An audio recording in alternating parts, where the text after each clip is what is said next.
복음서에는 예수님의 공생애 중에서 가장 자세하게 다루는 대목이 있습니다.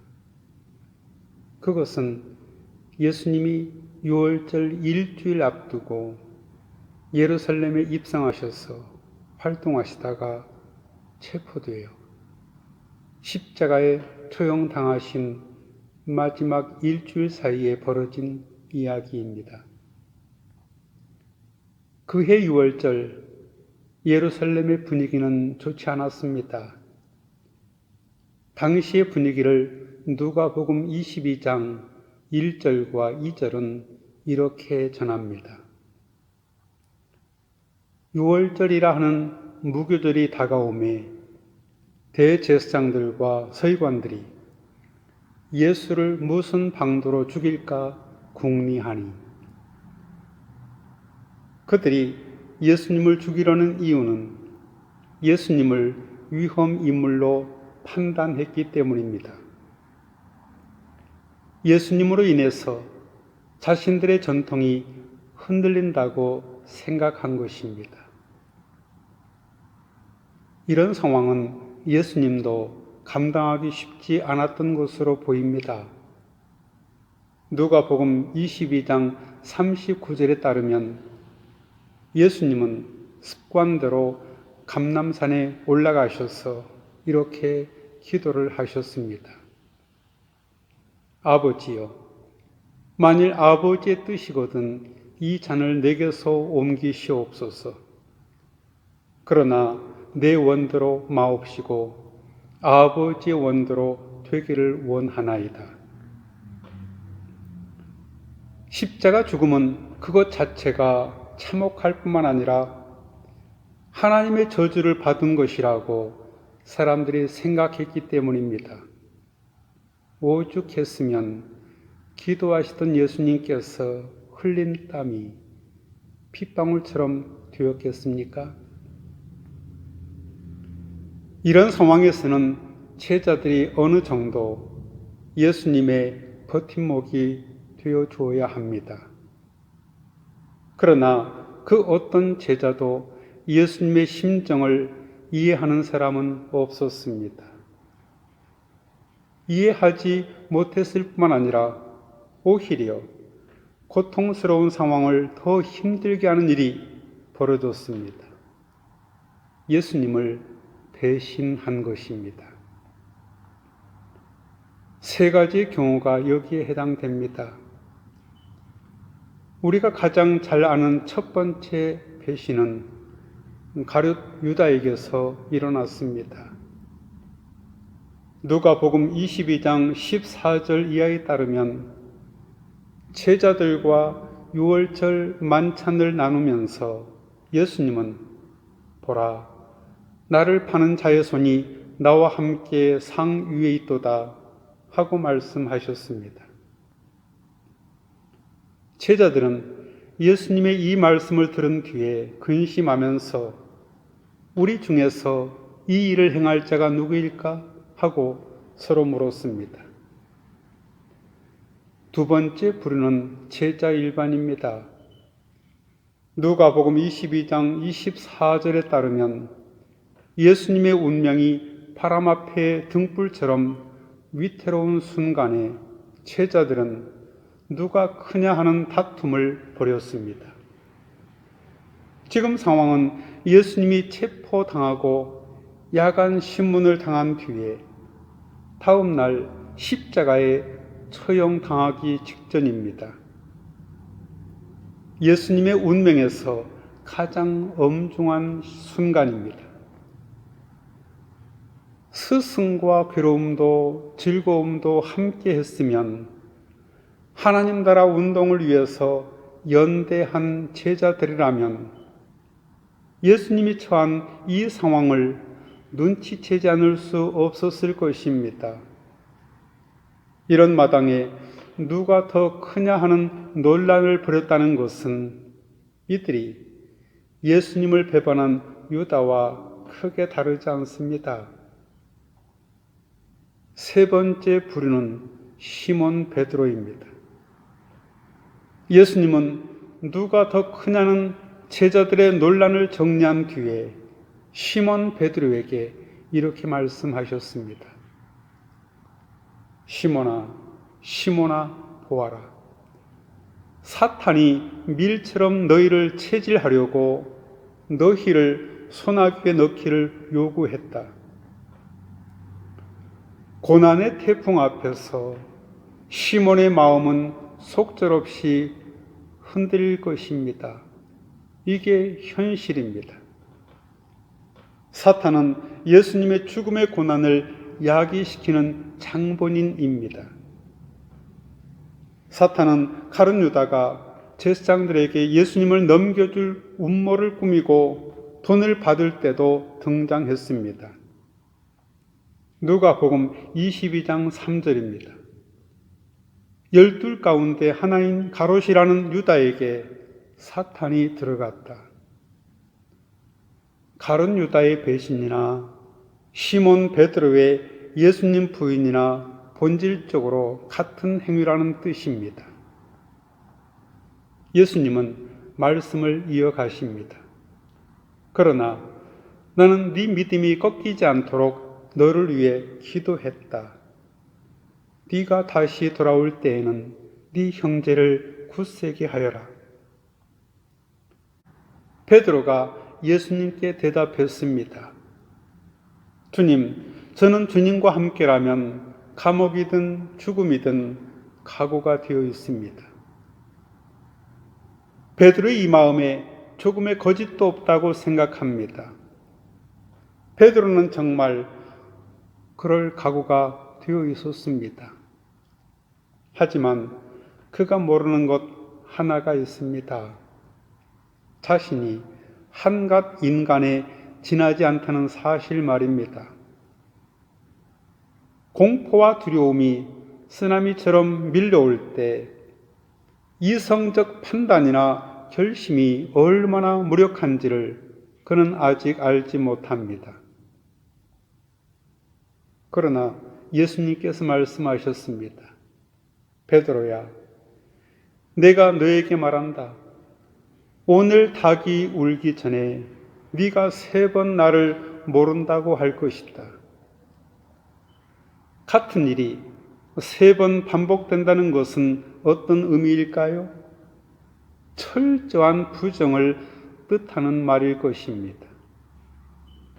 누가복음서에서 베드로는 자신과 주님과의 관련성을 강력하게 부인합니다. 자기 정체를 드러내려는 이들에게 맞서 베드로가 한 말에 우리는 참담함을 느낍니다. 한 하녀가 그를 빤히 노려보고 말했습니다. 이 사람도 그와 함께 있었어요. 그러자 베드로는 여보시오, 나는 그를 모르오. 조금 뒤에 다른 사람이 베드로를 보고 당신도 그들과 한패요. 그러나 베드로는 이 사람아, 나는 아니란 말이요. 그리고 1시간쯤 지났을 때 다른 사람이 강경하게 주장합니다. 틀림없이 이 사람도 그와 함께 있었어. 이 사람은 갈릴리 사람이니까요. 베드로는 여보시오, 나는 당신이 무슨 소리를 하는지 모르겠어.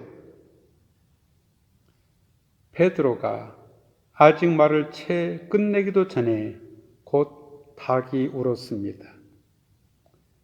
베드로는 이렇게 철저히 무너졌습니다. 그동안 자기라고 믿어왔던 그 자기 정체성이 무너진 것입니다. 가까스로 살아남았다 해도 그는 자기에 대한 혐오와 절망감을 품고 살 수밖에 없었을 것입니다. 누가복음 22장 61절과 62절에 의하면 예수님이 붙잡혀 대제사장 집에 끌려가셨을 때 예수님의 이 말씀이 이렇게 실현이 됩니다.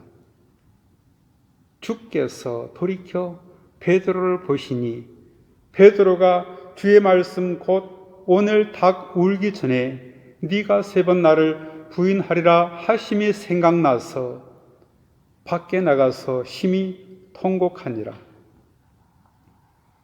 베드로가 제 정신을 차린 것은 닭 울음소리를 통해서가 아닙니다. 그리고 그것으로 예수님 말씀에 대한 회상을 통하여 일어난 것도 아닙니다. 그것은 결정적으로 예수님이 몸을 돌이켜 베드로를 바라보신 바로 그 일을 통해서 일어났습니다. 그래서 그는 바깥으로 나가 비통하게 울었습니다. 그렇다면 한 번 넘어지면 그것으로 끝인가요? 그렇지 않습니다. 넘어지면 다시 일어서면 됩니다. 넘어진 자리를 숙명처럼 받아들이면 희망이 없지만 기어코 몸을 일으켜 세울 수만 있다면 희망은 있습니다. 주님은 넘어짐도 삶의 일부분임을 가르쳐 주십니다. 32절입니다. 그러나 나는 네 믿음이 꺾이지 않도록 너를 위해 기도했다. 네가 다시 돌아올 때에는 네 형제를 굳세게 하여라. 주님은 베드로의 믿음이 꺾이지 않도록 기도하셨다고 합니다. 모멸감이나 자기 혐오에 사로잡히면 다시 일어설 용기를 내지 못합니다. 그런데 주님은 그럴 가능성이 큰 베드로를 위해 기도하셨습니다. 그 기도가 아니었다면 베드로는 살 수 없었을 것입니다. 물론 베드로가 위기 속에서도 굳건하게 믿음을 지키고 신념대로 살 수 있었더라면 얼마나 좋았겠습니까? 하지만 그는 무너졌습니다. 주님께서 그를 양심의 시험대 앞에 세우지 않았더라면 어땠을까 하는 생각이 드는 것도 사실입니다. 하지만 주님은 시련의 시간을 면제해 주지 않으십니다. 왜냐하면 실패를 통해 배울 수 있는 기회를 주시기 위함입니다. 비가 내린 뒤에 땅이 굳는다는 말이 있습니다. 아픔을 경험해 본 사람이라야 아파하는 사람을 이해할 수 있습니다. 실패의 쓰라림을 맛본 사람이라야 지금 자기에게 절망한 이들을 위로할 수 있습니다. 히브리서는 주님이 겪으신 고난과 죽음의 의미를 이렇게 설명합니다. 히브리서 2장 18절입니다. 그는 몸소 시험을 받아서 고난을 당하셨으므로 시험을 받는 사람들을 도우실 수 있습니다. 주님은 베드로에게 네가 다시 돌아올 때에는 네 형제를 굳세게 하여라 하고 당부하셨습니다. 다시 돌아올 때라는 구절에 감동합니다. 당시에 베드로는 예수님의 그 말씀의 깊은 의미를 헤아릴 수 없었습니다. 하지만 나중에 그 말씀은 영혼의 어두운 밤에 사로잡힌 그의 앞을 비추는 등불이 되었습니다. 주님은 당신께 등을 돌린 베드로에게 격노하지 않으셨습니다. 그가 배신할 것을 내다보셨지만 그가 다시 돌아올 것임을 믿어 의심치 않으셨습니다. 시몬이라는 갈릴리의 어부 속에 베드로 곧 반석을 보셨던 주님의 그 헤아릴 수 없는 사랑과 신뢰는 여전히 지속되고 있습니다. 그 사랑과 신뢰가 베드로의 희망입니다. 주님은 그에게 형제를 굳세게 하라고 이르십니다. 새로운 소명입니다. 누구나 넘어질 수 있습니다. 도덕적으로 완벽하지 못하고 신앙적으로도 담대하지 못할 수 있습니다. 우리는 자주 실패를 경험합니다. 하지만 문제는 실패를 계속한다는 사실이 아닙니다. 실패를 디딤돌 삼아 더 나은 존재가 되지 못하는 것이야말로 진짜 실패입니다. 그러므로 다시금 몸과 마음을 고추 세우는 까닭은 우리를 위해 빌고 계시는 주님의 계심을 믿기 때문입니다. 우리는 넘어졌더라도 그 자리를 딛고 일어나 형제를 굳세게 하라는 소명 앞에 서 있습니다. 바로 그것이 십자가의 길입니다. 주님의 일을 위해 우리를 바칠 때 거룩한 삶을 누리게 될 것입니다. 같이 기도하겠습니다. 사랑하는 주님, 주님의 마음은 사랑뿐입니다. 저는 주님을 봅니다. 주님을 듣습니다. 주님을 만집니다. 주님이 저를 사랑하심을 제 모든 존재로 압니다. 주님을 믿습니다. 하지만 많은 불신과 회의의 순간에도 저를 도와주옵소서. 예수님의 이름으로 기도하옵나이다. 아멘.